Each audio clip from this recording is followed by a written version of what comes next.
Happy Tuesday morning, everybody. Welcome into another edition of Morning JOX. Conrad Van Order, Damian Mitchell here with you until the 7 o'clock hour. Appreciate you making us a part of your morning each and every weekday here on Morning JOX. And we have a lot to get into from yesterday as we continue to chug along towards the start of college football season. We have some good, positive, the best actually recruiting news that one team in the state has gotten in a number of months.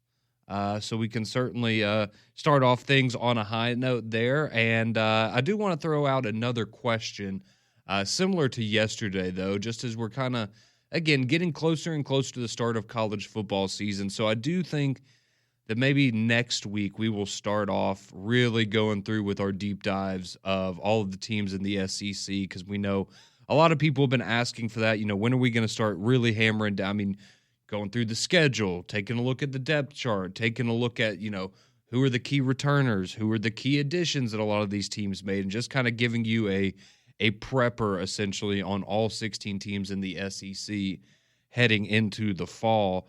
But yesterday, if you listen to the show, you know, the question that I had posed was, you know, essentially what's the team in the conference that you just can't figure out, right? Who do you have the most question marks about still? And you really don't know what to make of them in the upcoming season. And so I thought today maybe we would do a little bit of an opposites thing here. And so, you know, my question this morning is more, who is the one team you don't have questions about, or you have the least amount of questions about in the SEC?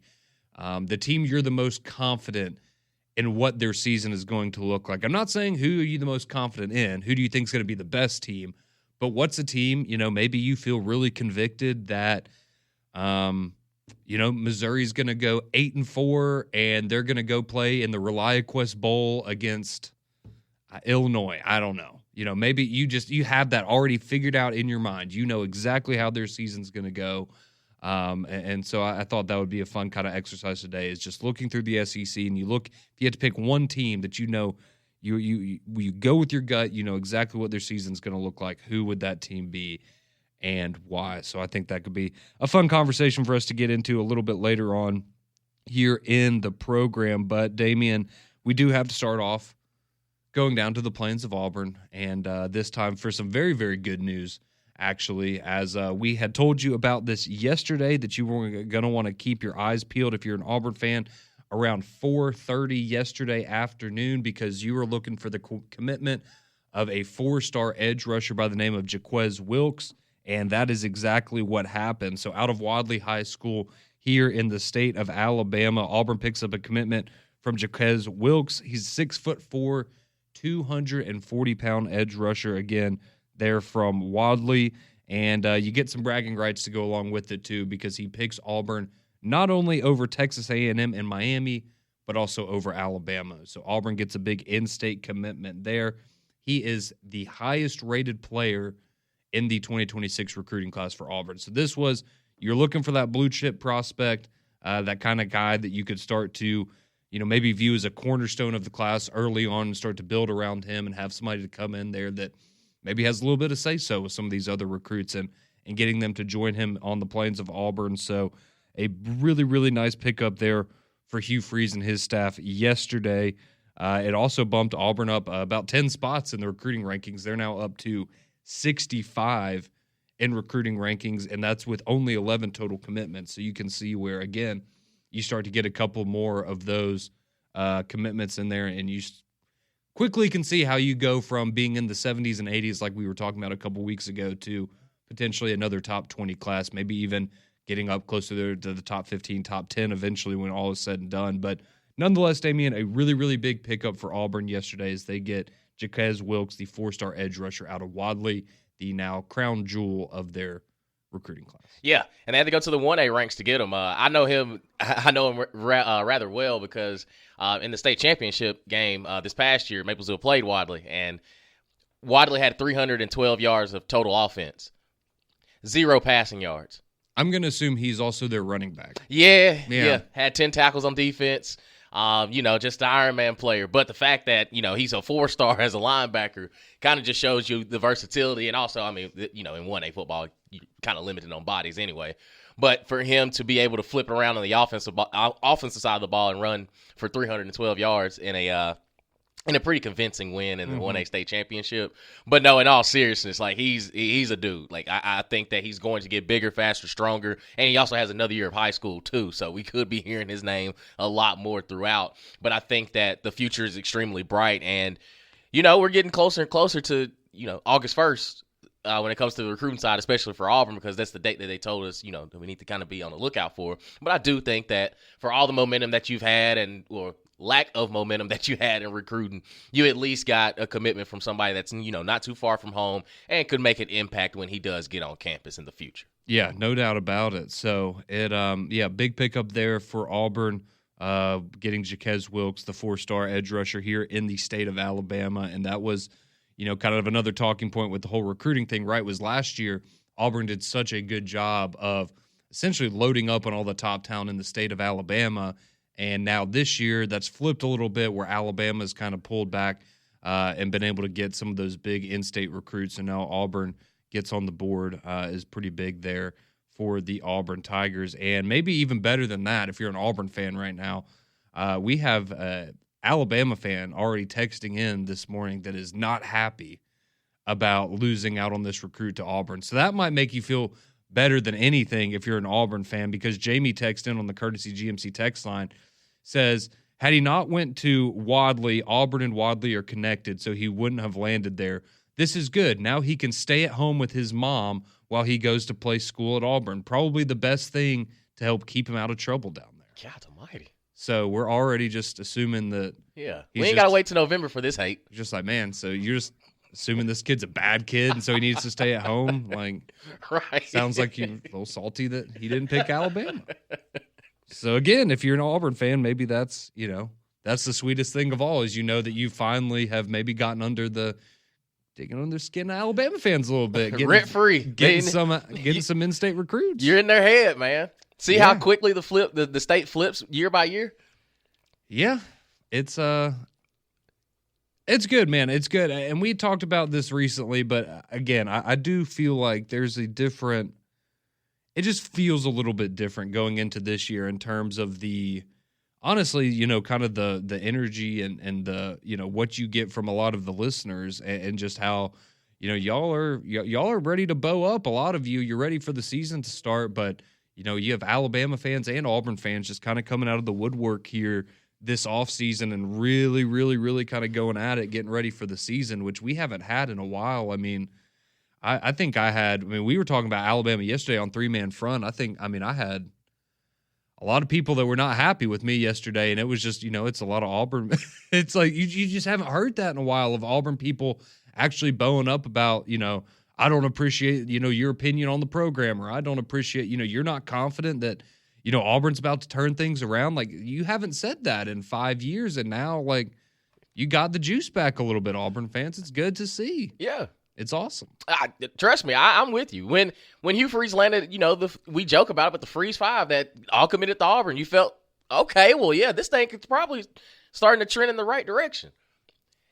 It just has to happen on the field. That's the only issue. Mm-hmm. That is the only issue that I have. It's at some point on the football field, we have to see those same results. Nobody is upset that you're recruiting the talent there. Nobody's questioning you on that side of things. It's just the execution between the white lines. That's the only thing that we're having a discussion about. Because to me, if you can find a way to knock off a Texas A&M that's ranked, you still should have found a way to beat an Arkansas, to go back and beat a Cal. Like we have evidence that it's not consistent. That's the only issue that we have. Mm-hmm. But I do think that when you have the likes of a Jackson Arnold coming, also he has a reset. Like we saw what happened when he was at Oklahoma. Oklahoma beat you without Jackson Arnold, and now he's your starting quarterback.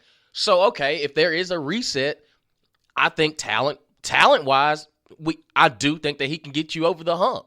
Because, again, I don't want to beat a dead horse, but you wasted 2 years with Peyton Thorne, and then last year Hugh Freeze doubled down on him. So it's like, okay, well, Jackson Arnold had a different path to get to you, but it's kind of hard to put all your chips behind him because, again, in the event that he does have a bad game or have a bad, possession or something, does he get in his own head? Because he did a little bit last year while he was at Oklahoma. So it's a cautious optimism. Like it is something that we can ease into.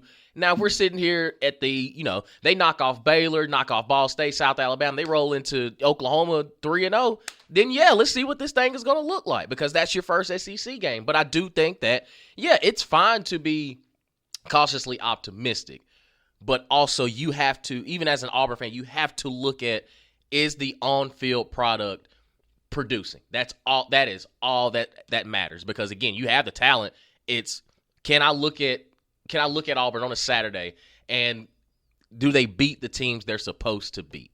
Now, if you lose to Georgia, Alabama, understandable. But you can't blow a 17-3 lead over Missouri. You can't have a turnover battle with Arkansas. Like you can't score 7 points and try to beat Vanderbilt. Like those are the things that you have to overcome. And yes, I do think this year is trending in the direction that you should be able to overcome that. We just got to see it. That's all I'm asking. Make Auburn great again? Is that what they're saying? Absolutely. In the streets, is that what they're saying? They are. They're saying War Eagle, but yeah, that too. Okay, I just get those confused sometimes. But, yeah, so some big news there for Auburn. If you're an Auburn fan, you got to have a little extra pep in your step this morning, hopefully. And I appreciate all of y'all being along for the ride with us this morning as we have a lot more college football news to get to for sure. That's just the start of it. So we have some changes with a big-time quarterback making a move in the realm of college football. And how about the Big Ten? We had SEC Media Days last week, but the Big Ten, and are we really buying into this one team out of the Big Ten? That's all coming up next here on Morning JOX.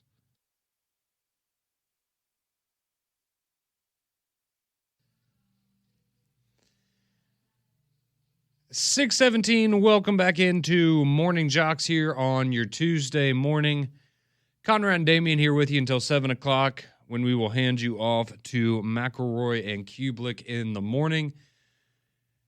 Damian, John, and Greg will be a part of that. Then we'll be back with three-man front, me, Pat, and Molly. And we're out at Social Taco today in Homewood. Just a quick reminder, if anybody wants to come hang out on the Taco Terrace, we will be there from 10 until 2. But a lot of college football news coming out really here in the last 24 hours. And if you missed it, a big get for one John Summerall, former Troy head coach, now the head coach at Tulane, who I think we all expect will be probably getting another step up in the world of college football in the very near future. As he's one of the very best coaches that the game has to offer. But he gets a big pickup yesterday in the form of a walk-on quarterback that a lot of us will be familiar with, but that is Jake Retzloff, who is, of course, the former BYU quarterback. If you missed it back in early June, there was a situation where he had been charged with a civil lawsuit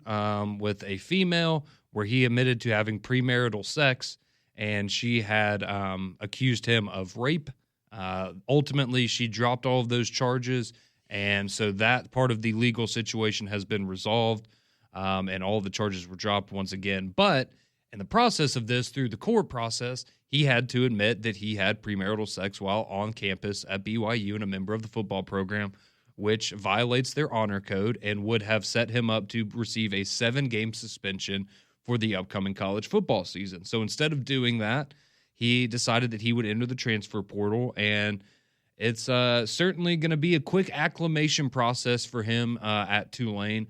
But he has announced to ESPN that he is planning to walk on as a quarterback at Tulane and immediately start practice and compete for the starting quarterback job this upcoming fall. So, again, it's one of those situations where, if you're Tulane, right, you're taking a chance on a guy, and apparently it says that they spent a good deal of time, I guess, doing essentially a background check on everything to make sure that, those charges weren't going to come back up and this situation was going to arise in a different form later down the road, but essentially that it was nothing like he claimed that it was. and you're really just dealing with a violation of an honor code now, which if you transfer to another school, it's not like you can get, in trouble for that if you're no longer a student there at BYU. So a bit of an interesting resolution to that situation there from Salt Lake City, but he now heads to Tulane, and John Summerall has himself a nice addition to his quarterback room, and so we will see if he ultimately is named the starter later this year. But kind of a cool connection there, because while Summerall was at Troy, Retzloff was one of the players that he had recruited to go to Troy before he ultimately decided to go to BYU. So a big get there for Coach Summerall. We also told you that the Big Ten Media Days are coming up, so those are actually getting underway today. And so they don't do a normal ballot like we did at Media Days last week, Damian, where, essentially the way that works is you get credentialed to be a part of Media Days, and then the SEC office, they will send you an email that has, a special link for you to go, and that's how you submit your ballot and do all your voting. Well, the Big Ten doesn't do that. What they do instead is there's a website, cleveland.com, and essentially for years and years and years, they just get media people to essentially submit their own votes, and that's how they get their results, right? And so it's not the same number that you're going to get from the SEC, for example, but they still go through, they rank all the teams, and this is what they came up with. So this is what the media in the Big Ten is telling you, and I really want to go to the top and get your thoughts on this, Damian, because I understand why I guess this is happening, but I'm just still not there yet. And so if you look at the Big Ten and their media vote, so you have the team that they selected in first place got 11 first-place votes. The team that they predicted to finish second got 10 first-place votes. So projected to finish first in the Big Ten is Penn State with 11 first-place votes. You then have Ohio State with 10. And third, you have Oregon with 2 first-place votes. Then they have Illinois projected to finish fourth, and then Michigan fifth, and Michigan also got 1 vote to win the Big Ten. So the media is telling you, again, a smaller sample size, but they're telling you that they project Penn State to win the Big Ten. And I understand. I feel very confident that Penn State will be back in the college football playoff. Incredibly confident that that's going to happen. But are we really ready to expect James Franklin to win a Big Ten championship? I mean, you're likely going to have to beat Ohio State twice, or beat Ohio State in the regular season and then beat an Oregon in the Big Ten championship game in order to get to. I don't know if I see that happening yet, Damian. And again, I understand that Drew Aller's coming back, and you have Julian Sand, who's a new quarterback for Ohio State. It's really hard for me to, why would we not go with Ohio State? I can't, I'm not there yet with Penn State. Yeah, and I think a lot of it is just because of what they're returning. You don't necessarily have as many question marks because, Drew Aller was a serviceable quarterback. I do think the running back room for Penn State is good. It's kind of the pieces that they're returning are important. But I do think the most important player out of that whole conference is Jeremiah Smith, the receiver at Ohio State. So it's kind of, it doesn't really matter who you have at quarterback if you got number 4 out there. But I'm with you. I have reservations of saying that James Franklin's going to actually win it all. Now, he did compete for it last year, still ended up losing to Oregon. But I think that with all the, the uncertainty there at Ohio State for now, I can get it. I don't necessarily agree with it because I would lean more to the air side of caution of Ohio State just saying they're going to reload. I just think that they've reached this point where it doesn't really matter who's back there in the system. It's going to be effective and it's going to work. But I get it. I would just say my vote would have gone for Ohio State for as far as winning the Big Ten. It's just hard for me not to. And again, Julian Sand could be an absolute disaster, right? And that changes everything. But I mean, when you're throwing to Jeremiah Smith and Cornell Tate, right? It's you don't have to be Superman out there, right? Exactly. You just kind of have to. You just got to get the ball out quickly. Yeah, and I mean, you look at their schedule, and again, their schedule is easy in the sense that outside of Oregon and Ohio State, I mean, the toughest game you have is Indiana, Iowa, maybe Nebraska. Like, again, that's how I think big of a gap there is kind of between those top teams in the Big Ten and the rest of the conference. So, again, I feel great about them making the college football playoff, getting 10 wins, maybe even 11 wins. But you're telling me so they're either going to lose to Oregon and Ohio State in the regular season and then have to find a way to beat one of them in the Big Ten championship game, or let's say they win one of those games in the regular season. I find there's no way they're going to go undefeated, I don't think. But let's say they win one of those games in the regular season, and then you're going to have to beat them again potentially in the big. Right. I'm not there yet. We'll see. But again, I know he won some playoff games last year, and that was great. But let's look at who they played and what their path looked like to get there. And let's not act like that wasn't a team that probably should have beat Notre Dame and played for a national championship last year. And then when the pressure got hot at the end of that game, it was ugly. Yep. So for Drew Aller, it's kind of rested on his shoulders because I think his decision making is going to be the ultimate equalizer for Penn State, because I do think they can effectively run the ball, but there's going to get to a point in the game where you're going to ask Drew Aller to step up and make some grown man throws. Can he do it?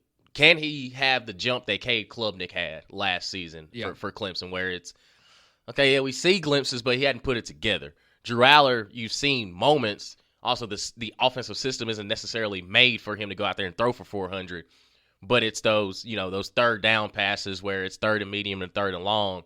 Can those incompletions now become completions and not turn the ball over in key moments? So, I mean, I get it. On paper, they have one of the better rosters coming back, but again, a lot of the things that Penn State does, it leaves you underwhelmed because of their performance on the field. Yeah, no, I 100% agree. So, again, it was close. Penn State got 11 first-place votes from the media. Ohio State got 10. So, seriously, neck and neck there. And I'm guessing based on the total number of votes you got here, it looks like 24 is the number of media members that voted on this. So, again, a smaller sample size, but big expectations for Penn State now. And that's kind of the other thing is, now that you've proven that you can win games in the playoff, regardless of maybe, how favorable the matchups were, right? Like that's not the expectation. So can you do that again? And can you continue to build that program and get closer to competing for a national title? So we will certainly see if Penn State is up to that task later on this fall. But we did pose a question at the beginning of the show, if you're just now joining us. So yesterday on the show, we kind of went through who was the hardest team for us to get a good read on in the SEC. Who do we have the most question marks about, or who do we just, we don't really know where they fit into the hierarchy of the conference coming up this season. And so now today, want to flip the script a little bit and take a look at who are you the most confident in, not who do you think is going to win the conference necessarily. Now, if you just have, a gut feeling that, man, you cannot convince me that Tennessee is not going to win the SEC this year, I might be a little surprised by your answer, but hey, if that's where you're most confident, that's what your gut's telling you, then so be it. But that's kind of where I want to go. Who are you the most confident in this upcoming season that you have the perfect read on what their season's going to look like? No ifs, ands, or buts about it. So give you some time to stew on that. You can chime in if you want, 205-834-9450. We'd love to get to hear from you on the Courtesy GMC text line. So we'll dive into some of the teams we are the most confident in and who we have the best read on in the upcoming 2025 season from the SEC. That's coming up on JOX.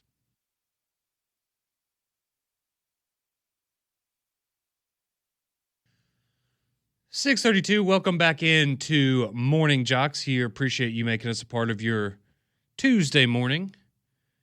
Conrad and Damian here with you until 7 o'clock. And we pose the question, if you're just now joining us, we pose the question of who are you the most confident in what their 2025 season will look like here in the SEC. So yesterday we went through who do we not really have a good read on for the upcoming season, and now it's the opposite of that. Who do you feel the most confident that you know exactly how their season's going to play out? Maybe that doesn't mean that they're going to win the SEC or who you're the most confident in to be the best team, but the team that you are the most confident in, just kind of going through in your mind, what have you made their season ultimately into? And I think there's a lot of interesting ways that you can kind of go with this, just because I think there are, okay, and let's be honest, if you want to pick these teams, you can. That's perfectly fine. I think the easier ones are at the bottom in the sense of you kind of know, like it's not. I don't think it's a crazy hot take, to be like, oh well, Kentucky is going to only win one SEC game this year. Like,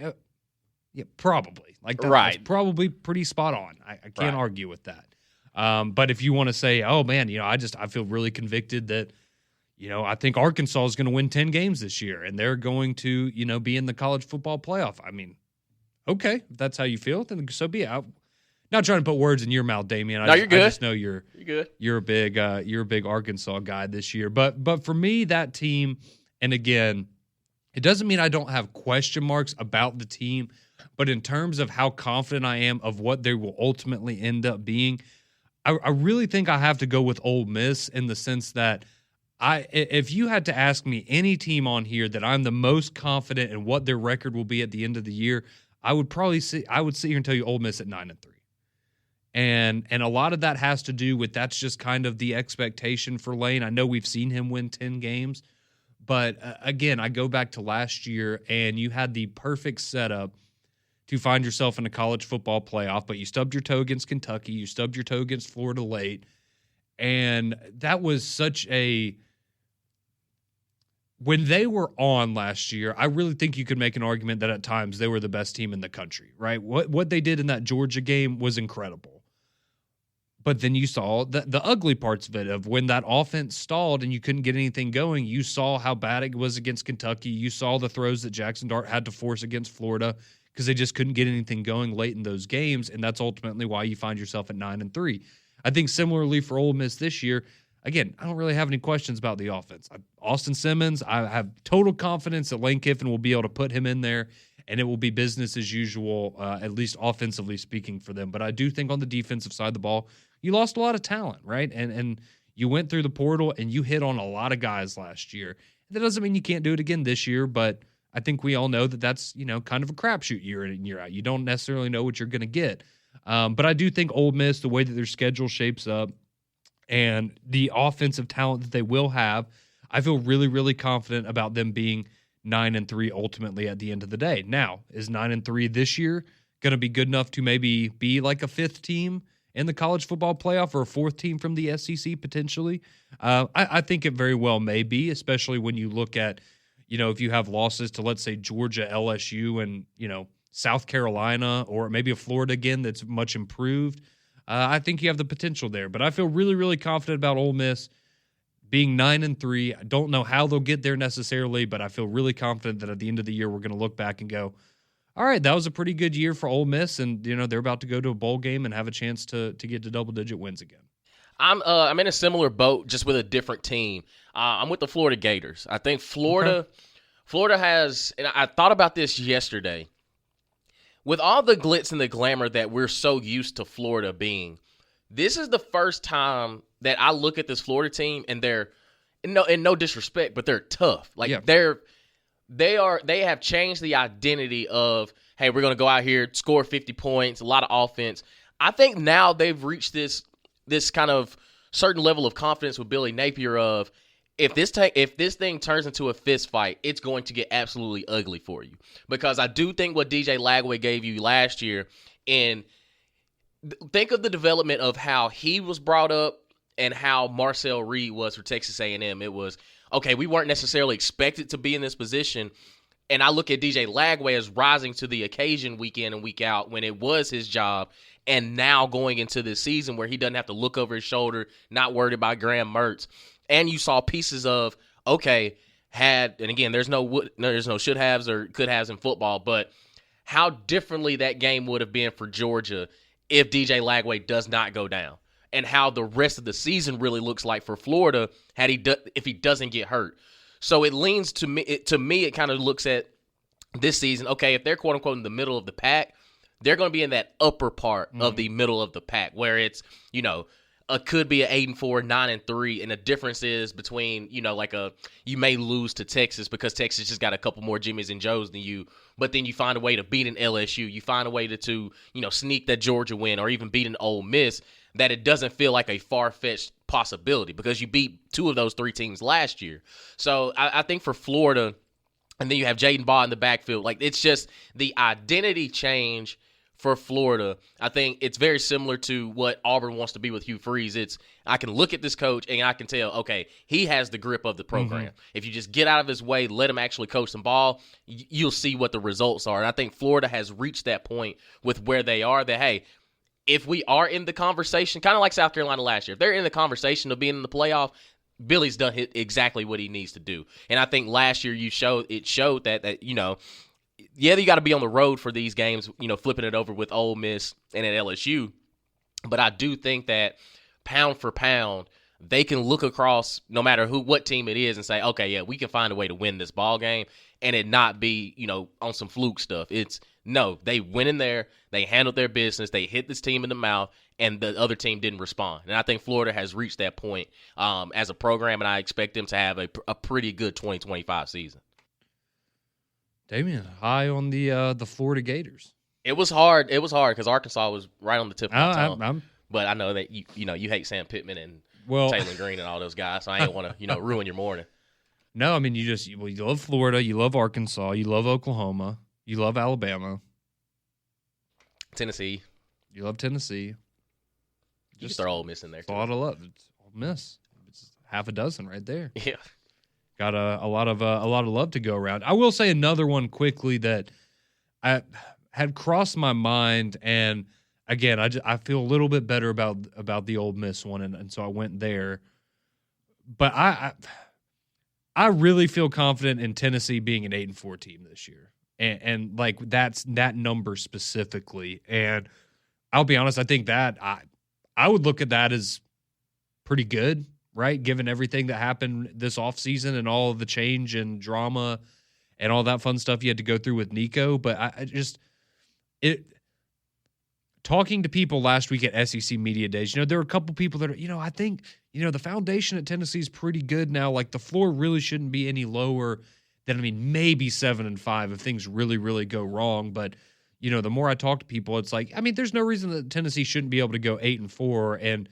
It's just has the program gotten to that point where you're confident that everything defensively, the run game, the receivers, the offensive line, are we all confident that all of that stuff is up to par to where whether it is Joey Aguilar or one of the younger guys stepping in at quarterback, where that's not going to be a huge detriment to them. And I kind of get that sense that, that foundation for Tennessee is solid. And they play Georgia, Alabama, Oklahoma, Florida. Vanderbilt's not going to be easy. Arkansas, we saw them lose to last year. They open up with Syracuse. Like I feel like 8-4 is really solid for them. And if I was a Tennessee fan, I think I'd be pretty happy with that because no, you're not back in the playoff like you were last year. But I think that goes to show you that hey, even when things aren't looking great here, if our fallback plan is 8-4, like that's pretty good. Mm-hmm. You're just missing a few pieces. That's all it is. It's not. I think the biggest thing, especially for Tennessee, it's no longer just a straight dive off the cliff. It's like a gradual. Hey, we don't have a James Pierce right now on the defense anymore. We still got Jamont McCoy, but also we need to see about his health. Coming back after surgery too. But also when you look at that receiver room, it's a lot of guys that they've played. But they haven't had an impactful situation where they are looked at as the number one targets, the number one guys. Squirrel White hits the portal. Brew McCoy, he ends it. His career ends up finishing up, and now you got Chris Brazzell, who's kind of looked at as okay. We brought you in the transfer portal last year. Can you kind of stack a year? Can you develop in another year in this system? And I agree with you. I think that if the absolute end all be all. That everything just hits the fan and you're 7-5 battling for 8-4, you got to feel pretty confident that, okay, we're at least trending in the right direction. We get a couple more guys in here in these key spots, we can turn this thing around. But just question, if you had to pick 4 losses, where would they be? For Tennessee? Yeah, for Tennessee. I'll go Georgia, at Alabama, at Florida, and then probably go Oklahoma. There's a little bit of me that wants to pick that Syracuse game at the beginning of the year, but yeah, I would go Georgia, Alabama, Oklahoma, and at Florida. 2 of those games are on the road. 2 of them are at home. I think. I got you. What? I was just wondering. Nope. Is it just a reflex to kind of bow up a little bit when people talk about Tennessee losing? No. I was just trying to get a read just to say, okay, well, if they were to lose which four would those games be? But You want me to say UAB? and love Trent Dilfer, love the UAB Blazer program, but just don't see that one happening. Don't see that one happening. It'd be quite an upset, wouldn't it? I was looking at one of those Saturdays in October. I was just wondering what your thoughts was about. Yeah, well, see, that's going to be a real conflict of interest for you because your heart's going to be tugged in two directions, whether, one to Fayetteville and one to Knoxville, and you're just going to have to Another Saturday in October. figure that one out. Yeah, I said Alabama. I know. And I was just, you already counted that one as a loss. Yeah. It's in Bryant-Denny, so yeah. haven't seen that one in a while. That is true. That's true. Neyland seems to serve that one better here recently. But hey, there's a first time in a long time for everything, right? So we will see later this year. But we'd love to hear from y'all. Some of you already sending in your thoughts, but who's the team you're the most confident in the SEC in terms of what their overall record, what their season's going to look like? Who do you just absolutely feel like you have a read on for this upcoming college football season? We hear from you on the Courtesy GMC text line and the hotline next here on Morning JOX.